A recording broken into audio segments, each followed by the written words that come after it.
قرآن میں موجود ہے توبہ کا طریقہ، پر سرکار کی دہلیز سے ہوتے ہوئے آؤ۔ ہاں ہاں، سرکار کی دہلیز سے چلے نہ ایمان دو قدم بھی، اگر تیرا ہم سفر نہ ٹھہرے، اور تیرا حوالہ دیا نہ جائے تو زندگی معتبر نہ ٹھہرے۔ لبوں پہ ایاک نستعین ہے، اور اس حقیقت پر بھی یقین ہے، اگر تیرے واسطے سے مانگوں کوئی دعا بے اثر نہ ٹھہرے۔ میرے عزیز یاد رکھیں، ارشاد فرمایا کہ تم پر جو بوجھ ہیں، جو پچھلی امتوں کے سخت احکام ہیں، وہ سخت احکام محبوب آسان کر دیں گے۔ نبی پاک علیہ السلام نے ہمیں جو دین دیا ہے وہ آسان دین دیا ہے، اور حضور علیہ السلام آسانی کو پسند کرتے۔ کسی بھی قبیلے کو، کسی جگہ قافلے کو حضور روانہ کرتے تو فرماتے خوشخبریاں دینا، وہاں جا کے خوشخبریاں دینا، اور فرماتے لوگوں کو امید دلانا، لوگوں کو مایوس نہ کرنا۔ ہمارے ملک میں آج کتنے لوگ ہیں جو مایوس کرتے ہیں، بری خبریں دیتے ہیں، لوگوں کے ذہنوں کے اندر ہر وقت مایوسی پھیلاتے ہیں۔ حضور نے آسان اور خوبصورت دین ہمیں دیا ہے، ایسا دین جو ایک ایک بات قابل عمل ہے، جس پر عمل کیا جا سکتا ہے۔ عزیز دوستو، آسان دین۔ ایک شخص نے صرف نماز لمبی پڑھائی تھی، بہت لمبی نماز پڑھا دی، تو حضور کی بارگاہ میں جا کے لوگوں نے کہا یا رسول اللہ، یہ بہت لمبی نماز پڑھاتے ہیں، صحیح حدیث میں موجود ہے۔ تو اللہ کے محبوب ناراض ہوئے، فرمایا میں لوگوں کو دین کے قریب کرتا ہوں اور آپ یہ کیا کرتے ہیں؟ آسان کر کے آپ، دین کی تعلیمات تو ساری آسان ہے، آپ آسان تعلیمات کو کیوں؟ بعض لوگ مشقت پیدا کرتے ہیں اور مشکل میں ڈالتے ہیں۔ نبی پاک علیہ الصلوۃ والسلام نے فرمایا عبادت کے معاملے میں بھی، نفل عبادت کے معاملے میں بھی اپنے آپ کو آسانی دو۔ فرمایا جتنی دیر طبیعت اجازت دے نفل پڑھو، پھر آرام کرو، تمہارے وجود کا تم پر حق ہے، تمہاری آنکھ کا بھی تم پر حق ہے، تمہارے اہل خانہ کا بھی تم پر حق ہے۔ تو بھائی، حضور علیہ الصلوۃ والسلام نے وہ مشکل احکام جو پچھلی امتوں کے تھے وہ اس امت کے لیے آسان کر دیے۔ اب کسی کے دروازے پر نہیں لکھا جاتا وہ کتنا گناہگار ہے، بڑے بڑے جرم ہوتے ہیں، بڑی بڑی خطائیں ہوتی ہیں، پر اللہ فضل کرتا ہے، بندے معافی مانگتے ہیں، اللہ اپنے بندوں کی پردہ پوشی فرماتا ہے۔ اللہ کر، اور میں نے پہلے بھی کہا تھا، پھر کہتا ہوں، قیامت والے دن بھی پردہ رہ جانا ہے انشاءاللہ تعالی، پردہ رہ جانا ہے، حضور کے صدقے کرم ہوگا۔ نبی پاک علیہ السلام فرماتے ہیں اللہ بندے پر رحمت کی چادر ڈال کے فرمائے گا یہ گناہ کیا تھا، یہ غلطی کی تھی، یہ خطا ہوئی تھی، تو بندہ عرض کرے گا مولا ہوئی تھی، اور ڈرے گا کہ تو میرے گناہ کھلنے لگے، تو رب کریم فرمائے گا دنیا میں بھی تیرا پردہ رکھا تھا، اب بھی تیرا پردہ ہی رکھوں گا۔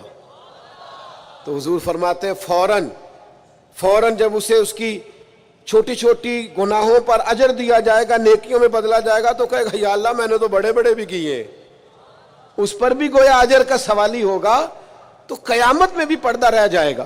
اللہ تعالیٰ نے آگے ارشاد فرمایا فَالَّذِينَ آمَنُوا بِهِ، وہ لوگ جو میرے محبوب پر ایمان لائیں۔ حضور کی ہر بات سچی ہے، ہر فرمان سچا ہے، صدق کے دل سے ظاہراً باطناً نبی پاک کی لائی ہوئی ہر بات پر ایمان رکھنا یہ امتی کا کمال بھی ہے اور امتی کے لیے ضروری بھی۔ اپنے دل کی گہرائیوں سے ہر اس بات پر یقین کر لیں جو حضور نے فرمائی، یقین کامل کے ساتھ ایمان رکھیں۔ حضرت مولا علی شیر خدا رضی اللہ تعالیٰ عنہ ایک دفعہ بیمار ہو گئے تھے، مسند احمد بن حنبل میں موجود ہے، تو بعض صحابہ تیمارداری کرنے گئے تو جناب شیر خدا کی اس نکاحت کو دیکھ کر پریشان ہو گئے، تو حضرت علی فرمانے لگے فکر نہ کرو، مجھے کچھ بھی نہیں ہوگا، اس بیماری سے میں ٹھیک ہو جاؤں گا۔ کہا آپ کو اتنا یقین کس طرح ہے؟ تو حضرت علی فرمانے لگے مجھے نبی پاک علیہ السلام نے فرمایا تھا علی آپ اس وقت دنیا سے جائیں گے جب آپ کی داڑھی خون سے رنگین ہوگی، معنی کیا ہے؟ مجھ پر حملہ ہوگا، مجھے شہید کیا جائے گا۔ ساڈے نبی دی زبان ساڈے واسطے قرآن، جو دن کو کہہ دیا دن ہے تو دن نکل آیا، اور جو شب کو کہہ دیا شب ہے تو رات ہو کے رہی۔ اور خدا نے ان کی زبان کو وہ اختیار دیا جو نکلی منہ سے ان کے وہ بات ہو کے رہی. اور میرے اعلیٰ حضرت فرماتے ہیں وہ زبان جس کو سب کن کی کنجی کہے اس کی نافذ حکومت پہ لاکھوں سلام. حضور کے ہر فرمان پر یقین کامل رکھیں. پھر ارشاد فرمایا وَعَذَّرُوهُ، اور محبوب کی تعظیم کریں. نبی پاک علیہ السلام کی تعظیم حضور کی حیات مبارکہ میں بھی اور حضور کی حیات وصال ظاہری کے بعد بھی ایک ہی طرح ضروری ہے. نبی پاک علیہ السلام کی تعظیم کی جائے. صحابہ کیسے تعظیم کرتے؟ حضرت سعید رضی اللہ تعالیٰ عنہ نماز پڑھ رہے تھے، ترمذی میں موجود ہے. حضور نے بلایا، فرماتے ہیں میں جلدی سے نماز مکمل کر کے حاضر ہوا تو نبی پاک علیہ السلام نے فرمایا آئے کیوں نہیں؟ تو میں نے عرض کی یا رسول اللہ نماز پڑھ رہا تھا. تو فرمایا تم نے اللہ کا فرمان نہیں سنا کہ جب رب رسول بلائیں تو فوراً حاضر ہو جایا کرو؟ فوراً. علماء نے مسئلہ لکھا ہے کہ عین حالت نماز میں بھی اگر کسی کو نبی پاک بلائیں، عین حالت نماز میں بھی میں نماز پڑھا کہ تیں ول ویکھاں میں نکابہ بھول گیا آئی اے بھول گئیاں نہیں سب سوم صلاتاں تے اکو یار دا فکر پہ آئی. اسی لیے تو فاضل بریلوی نے کہا تھا آجیو آؤ شہنشاہ کا روضہ دیکھو. کعبہ تو دیکھ چکے ہو اب یہ کعبے کا بھی کعبہ دیکھو اور غور سے سن تو رضا کعبے سے بھی آتی ہے صدا میری آنکھوں سے میرے پیارے کا روضہ دیکھو. حضور بلائیں تو علماء نے مسئلہ لکھا ہے امتی نماز پڑھ رہا ہو تو نماز چھوڑ کے چلا جائے اور حضور جو کہیں وہ سن کے واپس آئے. جہاں سے نماز چھوڑی تھی وہیں سے شروع کر لے، سجدہ صاف بھی نہ کرے نماز پوری کر لے، اس لیے کہ حضور بلائیں تو نماز ٹوٹا ہی نہیں کرتی. نبی پاک بلائیں تو نماز ٹوٹتی. فرمایا تمہیں آنا چاہیے تھا جب میں نے بلایا تھا. کریم کے بلانے سے نماز ٹوٹتی.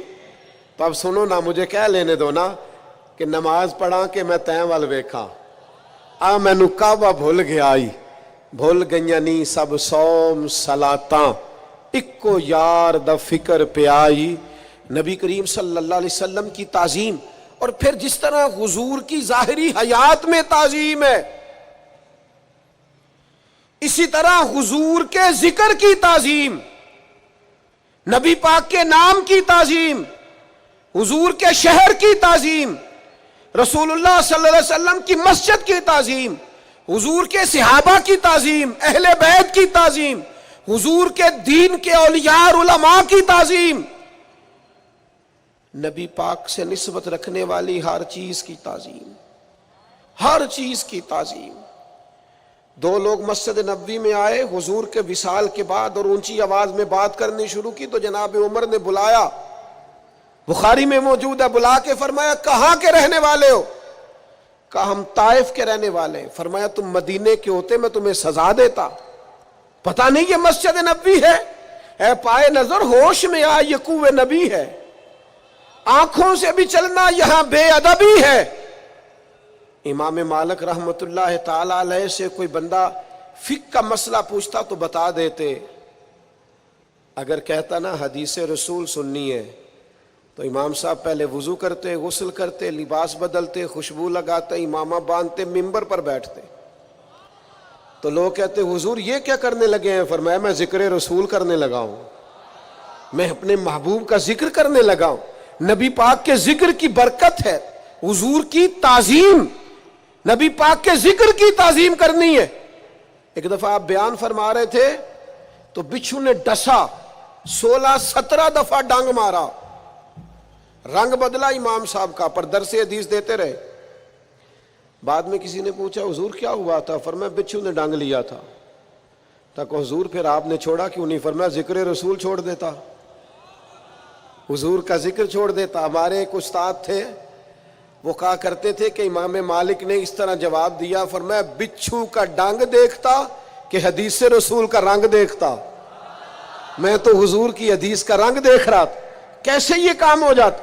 میرے عزیز یاد رکھیں گے آپ، تعظیم رسول اللہ صلی اللہ علیہ وسلم کی تعظیم۔ ایاز کے بیٹے کا نام محمد تھا، محمد بن ایاز۔ تو محمود غزنوی جب بھی آواز دیتے کہتے محمد بن ایاز میری بات سننا۔ ایک دن محمود غزنوی نے کہا او ایاز کے بیٹے بات تو سننا۔ تو ایاز حاضر ہو کے عرض کرنے لگے غلام زادے سے کوئی غلطی ہو گئی ہے، آج محمد بن ایاز نہیں کہا۔ تو سفید داڑھی اور بوڑھے محمود غزنوی آنکھیں چھلک پڑی، ہاتھ کانپنے لگے، کہنے لگے تیرے بیٹے کا نام میرے نبی کے نام پر ہے، آج میرا وضو نہیں تھا اس لیے میں نے کبھی بغیر وضو اپنے محبوب کا نام لیا ہی نہیں ہے، کیونکہ تو نے ان کے نام کی برکت سے رکھا ہے نا۔ تو جب یہ نام لیتا ہوں حضور کا اسم گرامی، مجھے یاد آ جاتا ہے حضور کی تعظیم، میرے دوست نبی پاک کی توقیر۔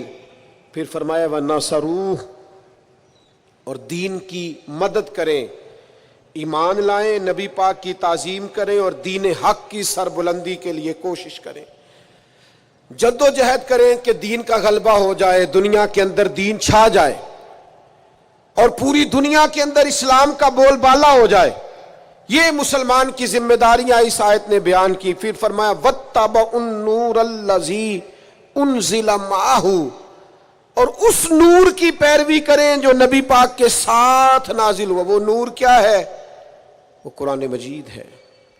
حضور قرآن لے کے آئے، نبی پاک نے قرآن مجید سکھایا، یعلمہم الکتاب والحکمہ، کتاب سکھائی اور حکمت سکھائی۔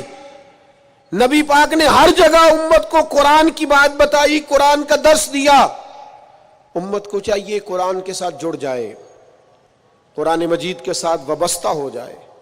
آپ کی خدمت میں عرض کروں گا ہر روز ایک رکوع ترجمہ اور تفسیر کے ساتھ قرآن مجید کو پڑھیں، قرآن مجید کے ساتھ اپنی دلچسپیاں پیدا کریں۔ ہمارے ایک بزرگ تھے، قرآن کی زیارت کر کے روتے تھے۔ مریدوں نے پوچھا قرآن دیکھ کے کیوں رو پڑتے ہیں؟ فرماتے ہیں اسے دیکھ کے سوچتا ہوں اسے میرے نبی نے بھی تو کئی دفعہ دیکھا ہے نا، حضور کی زبان پاک سے کئی دفعہ جملے ادا ہوئے، یہ قرآن کے صفحے مجھے محبوب کے جلووں کی یاد دلاتے ہیں، یہ حضور کے جلووں کی یاد دلاتے، یہ تازہ کرتے ہیں میرے دل میں حضور کے جلووں کو۔ قرآن مجید سے اپنی اولادوں کو وابستہ کریں، قرآن مجید سے جڑیں۔ فرمایا اگر تم ایمان لاؤ گے، تعظیم کرو گے، دین کی مدد کرو گے، قرآن کی پیروی کرو گے تو اولئک ھم المفلحون، یہ کام کرو گے تو کامیابیاں ملیں گی۔